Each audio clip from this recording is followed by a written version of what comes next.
They say that money doesn't grow on trees, but the truth is that the modern banking system creates currency far faster than trees can grow. Most people don't have a clue how currency is created.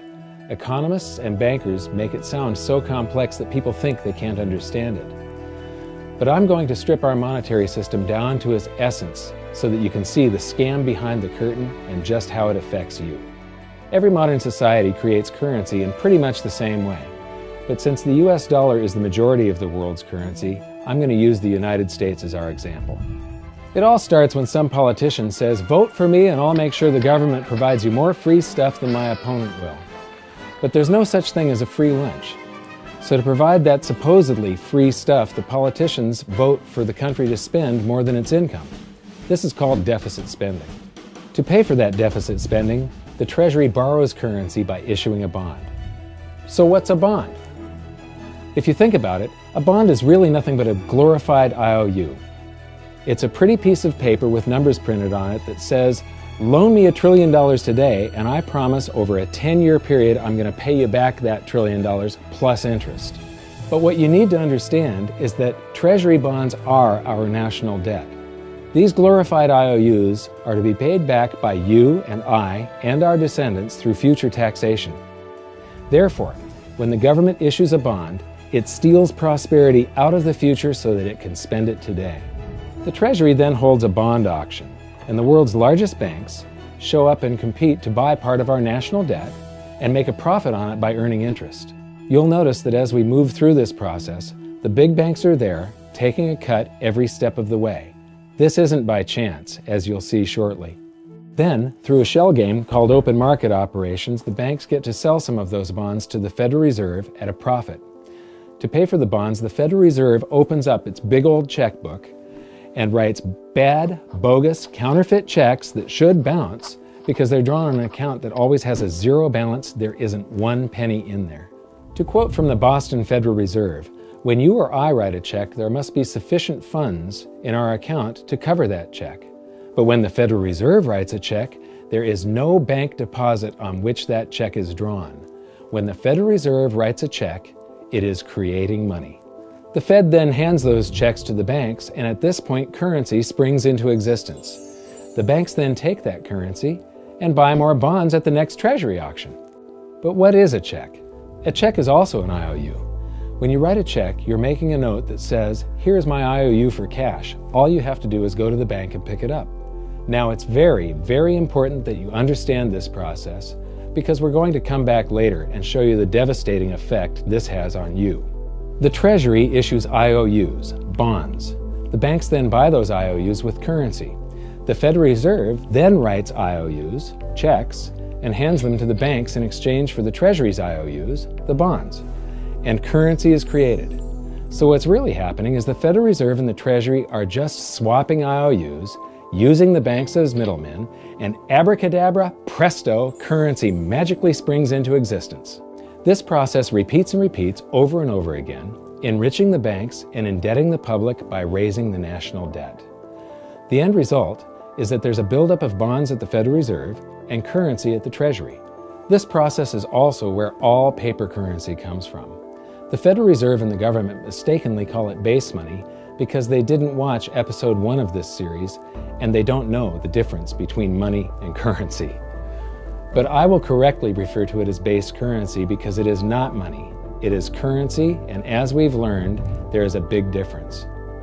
Money has to be a store of value and maintain its purchasing power over long periods of time. We learned in episode 1 that earlier in our history, our paper currency was just a claim check. It was a representation for real money of intrinsic value, the gold and silver that was held on deposit at the Treasury. You could walk into any bank and slap your currency, like say a $20 bill, on the counter and redeem it for real money, a $20 gold piece. But now, this base currency that's piling up back here is really nothing but a receipt or a claim check on an IOU, that bond. So it's really nothing but a supply of numbers. The Treasury then deposits the newly created currency into the various branches of the government, and the politicians say, "Hey, thanks for that." And the government does some deficit spending on public works, social programs, and war. The government employees, contractors, and soldiers then deposit their pay in the banks. Now, this may come as a shock to you, but when you deposit your currency with the bank, you're not actually depositing it into an account to be safely held in trust for you. Instead, you're actually loaning the bank your currency, and within certain legal limits, they can do with it pretty much anything they please. This includes gambling in the stock market and loaning it out, at a profit, of course. Now this is where the machine of currency creation really gets cranking, because this is where something called fractional reserve lending comes into play. Fractional reserve lending is exactly what it says. The banks are allowed to reserve only a fraction of your deposit and loan the rest out. Although reserve ratios may vary, I'm going to use a 10% reserve ratio as our example. If you deposit $100 in your account, the bank can legally take $90 of it and loan it out without telling you. The bank must hold $10 of your deposit in reserve just in case you want some of it. These reserves are called vault cash. But why does your bank account still say you have $100 if the bank has stolen $90 of it? Because the bank left IOUs it created, called bank credit, in its place. Now I know this sounds crazy, but here it is in black and white from the Fed. Commercial banks create checkbook money when they grant a loan simply by adding new deposit dollars in accounts on their books in exchange for a borrower's IOU. These are nothing but numbers that the banks type into their computers. And even though these bank credit IOU numbers are very different from base currency numbers, because they only exist in computers, they are still currency. So now there is $190 in existence. Now the reason people take out loans from the banks is to buy something. They're going to buy a house or a car or something like that. So the borrower takes the $90 that the bank loaned to him from your account and he pays the seller of the item. But then the seller deposits that currency into his account and his bank loans out 90% of that and leaves bank credit numbers in its place. So now there's $271 in existence. This process repeats and repeats until under a 10% reserve ratio, an initial deposit of just $100 can create up to $1,000 of bank credit, all backed by $100 of vault cash, just 10%. But as I said, reserve ratios vary wildly. On some deposits, it's 10%, on others, it's 3%, and on some forms of deposits, reserve requirements are 0.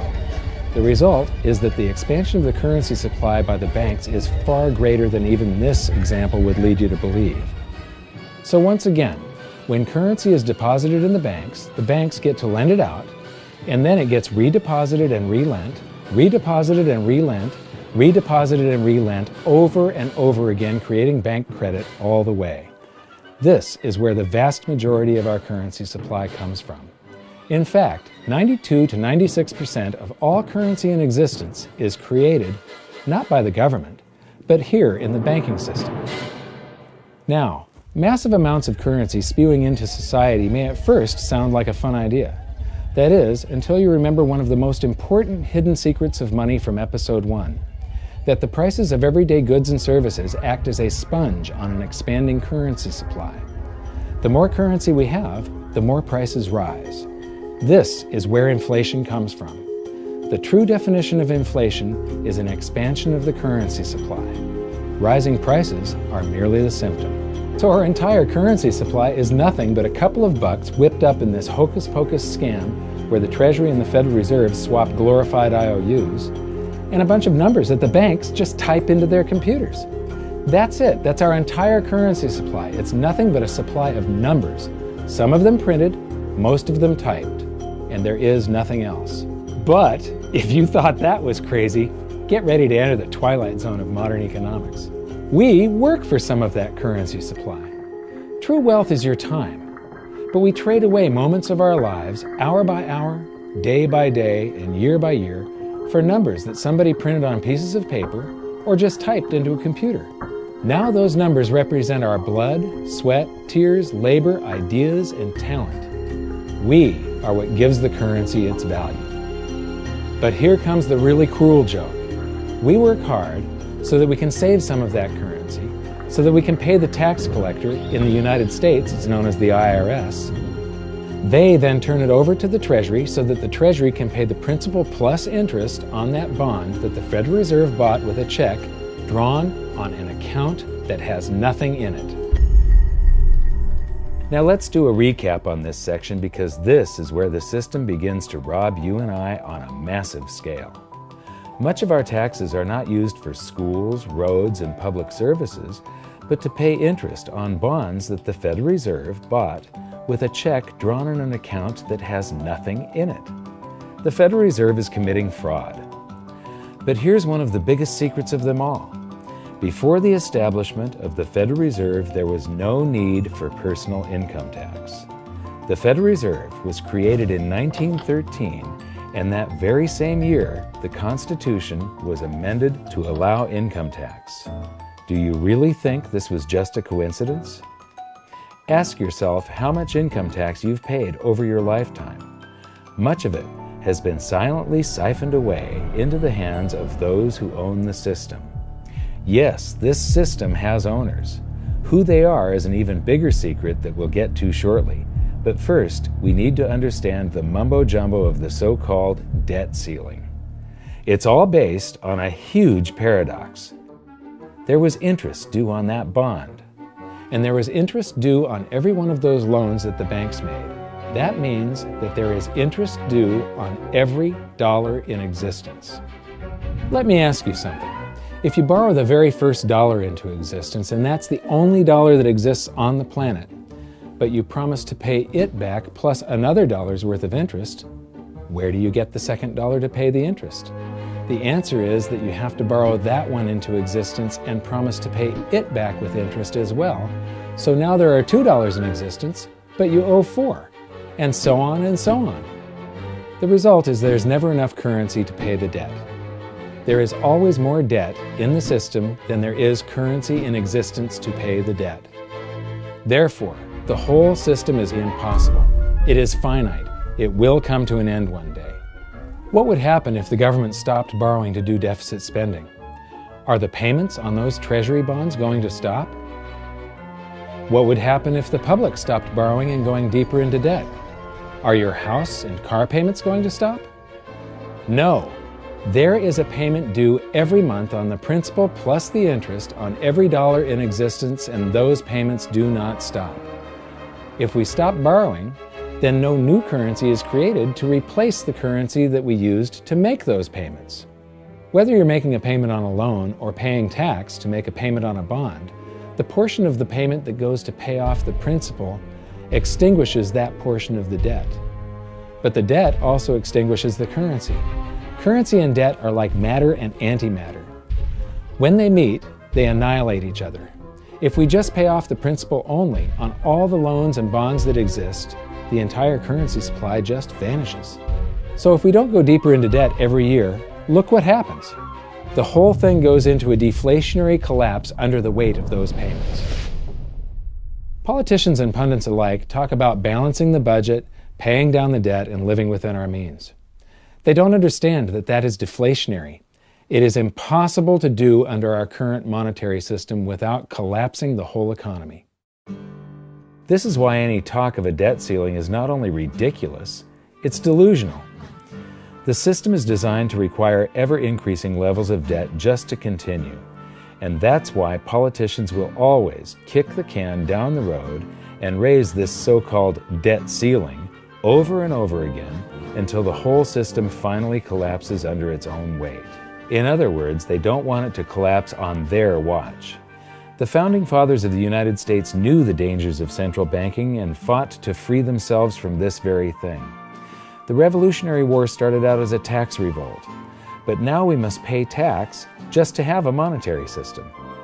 Having just suffered through the hyperinflation of the continental dollar, which was printed into oblivion to finance the Revolutionary War, they understood the dangers of fiat currency and debt-based monetary systems. So to protect future generations from institutional theft and out-of-control government, they wrote into the Constitution that only gold and silver can be money for the simple fact that you can't print them. Our current system is not only unconstitutional, but it robs us of the liberty and prosperity our forefathers fought and died for. We are all feeling the effects of ignoring the Constitution right now. By forcing more currency into circulation, our purchasing power is diluted. Inflation is a slow and insidious stealth tax that is simply the result of this debt-based monetary system. This system empowers and benefits those who create the currency and receive it first, as they get to spend it into circulation before it has an effect on the economy. They're stealing purchasing power from you and transferring it to the banks and the government every hour of every day because of this false monetary system. And it's not like the people at the top don't know this. To quote the Federal Reserve, the decrease in purchasing power incurred by the holders of money due to inflation imparts gains to the issuers of money. This is a fraud. It is a pyramid scheme, it is a Ponzi scheme, it's a scam, and it's a lie. Our entire monetary system is nothing but a form of legalized theft. But here's the biggest con job of them all. The Federal Reserve is not federal, it has stockholders. There is no federal agency that has stockholders. What's a stockholder? A share of stock represents a percentage of ownership in a corporation. So the stockholders are the owners of that corporation. Therefore, the Federal Reserve is a private corporation with owners. And you can see it for yourself if you go to the Federal Reserve's website, and it will say, the stockholders receive an annual dividend of 6%. Now we know that the stock in the Federal Reserve was originally issued to the largest banks in the United States. But because of mergers and acquisitions through the years, you can't actually trace who owns the stock in the Federal Reserve. That's a very closely guarded secret. My guess would be that the owners are those primary dealers, the banks that get to make a profit by selling part of our national debt, those bonds, to the Federal Reserve, who buys them with a check from nothing. Then we pay tax to pay the principal and the interest on those bonds so that the Federal Reserve can pay the banks a 6% dividend. Don't be alarmed if you don't quite comprehend the deception of this system at first glance. Very few people do. It is purposely complex. The economist John Maynard Keynes once wrote, "By this means, government may secretly and unobserved confiscate the wealth of the people, and not one man in a million will detect the theft." I believe that presented correctly, anyone can understand this system, regardless of how complex it is. So let's do a recap and break it down even more. The way the system works is that, step 1, the government creates glorified IOUs. These bonds increase our national debt and put the public on the hook to pay it back. Step 2, IOUs are swapped to create currency. The Treasury sells the bonds to the banks. The banks then turn around and sell our national debt at a profit to the Federal Reserve, which they probably own. The Federal Reserve then opens its checkbook that doesn't have a penny in it and buys those IOUs with IOUs that it writes, checks, on a checking account that has a zero balance. Then they give those checks to the banks and currency just springs into existence, and then the whole process repeats. This results in a buildup of bonds at the Federal Reserve and currency at the Treasury, which is really just a supply of numbers.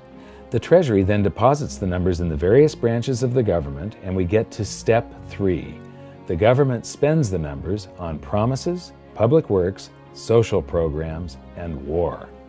Then the government employees, contractors, and soldiers deposit their pay into the banks, and we get to step 4, where the banks multiply the numbers by magically inventing more IOUs through fractional reserve lending, where they steal a portion of everyone's deposit and lend it out. That currency gets redeposited, and then a portion is stolen again, and the process repeats over and over, magnifying the currency supply exponentially. Then we work for some of those numbers, which brings us to step 5, where our numbers are taxed. We pay tax to the IRS, who then turns our numbers over to the Treasury, so the Treasury can pay the principal plus the interest on bonds that were purchased by the Federal Reserve with a check from nothing. Then we get to step 6, the debt ceiling delusion. The system is designed to require ever-increasing levels of debt and will eventually collapse under its own weight because politicians always kick the can down the road. They don't want it to collapse on their watch. And finally, step 7, the secret owners take their cut. The world's largest banks own the Federal Reserve. Those banks make a profit selling our national debt to the Fed. They make a profit when the Fed pays them interest on the reserves held at the Fed, and the Fed pays them a 6% dividend on their ownership of the Fed. This system is fundamentally evil. It funnels wealth from the working population to the government and the banking sector. It is the cause of the artificial booms and busts of modern economies, and it causes great disparity of wealth between the rich and the working class. And it is only possible because we no longer use real money, we use currency. But worst of all, it is a form of enslavement. Bond is the root word of bondage. Whenever a government issues a bond, it is a promise to make us pay tax in the future. Nobody asked you if you wanted to pay tax today for the prosperity we all enjoyed in the last century. Nobody is asking our children if they want to work hard in the future to pay for the prosperity we're enjoying now. George Washington once wrote to James Madison, "No generation has the right to contract debts greater than can be paid off during the course of its own existence." By stealing prosperity from tomorrow so we can spend it today, we enslave ourselves and future generations. Now this all sounds pretty bad, but there is great hope, for you are the greatest threat to this false monetary system. This system relies on the public being ignorant of its workings. Please share this knowledge with everyone you know, because an informed public that fully understands the system can build a better future for generations to come.